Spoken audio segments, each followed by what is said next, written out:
मराठ्यांना ओबीसी कोट्यातून आरक्षण मिळालं नाही तर विधानसभेच्या सर्व 288 जागा लढणार, मनोज जरांगे यांची घोषणा।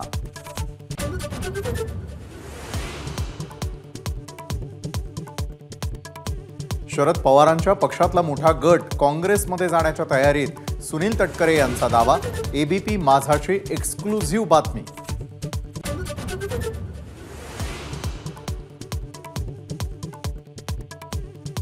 4 जून नंतर राज्य मंत्रिमंडळात मोठे बदल होण्याची शक्यता।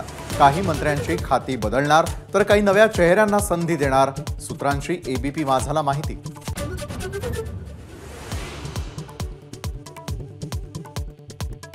भुजबळांच्या भूमिकेवरून अजित पवार गटात जुंपली। भुजबळांनी आव्हाडांना पाठिंबा देणं दुर्दैवी, हसन मुश्रीफांची नाराजी, तर मुश्रीफ सिनियर आहेत भुजबळांचा टोला।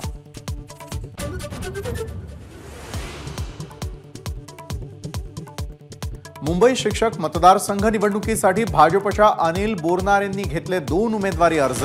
अजित पवारांच्या राष्ट्रवादीकडून शिवाजीराव नलावडेंना याआधीच उमेदवारी जाहीर।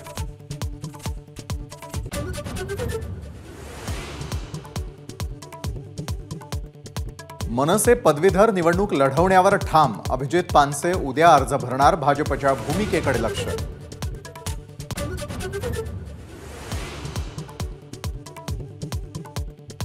परकीय गुंतवणुकीमध्ये सलग 2 वर्ष महाराष्ट्र अव्वल। 2023-24 या आर्थिक वर्षात राज्यात 1.25 लाख कोटींचा एफडीआय। उपमुख्यमंत्री देवेंद्र फडणवीसांची माहिती।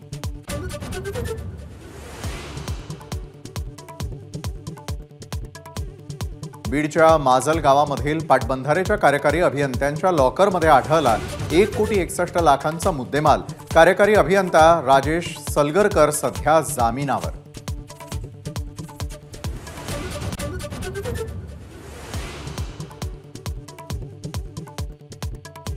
पुण्यातील ब्लड सॅम्पल बदलल्याप्रकरणी दोन्ही डॉक्टर आणि शिपायावर बडतर्फीची टांगती तलवार। वैद्यकीय शिक्षण खात्याकडून विभागीय चौकशी होणार।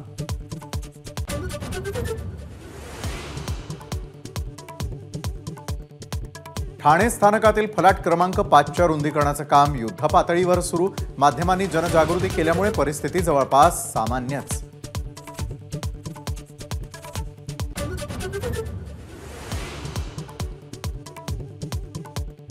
बार आणि पब्ससाठी सरकारची नियमावली जाहीर। बारमधल्या सीसीटीव्हीचं कनेक्शन थेट पोलीस स्टेशनमध्ये। वेळ मर्यादा न पाळणाऱ्यांवर कारवाई होणार।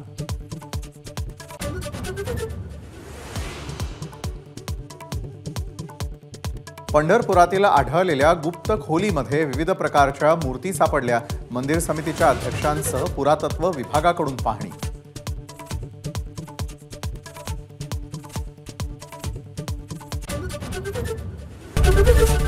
एबीपी माझा, उघडा डोळे बघा नीट।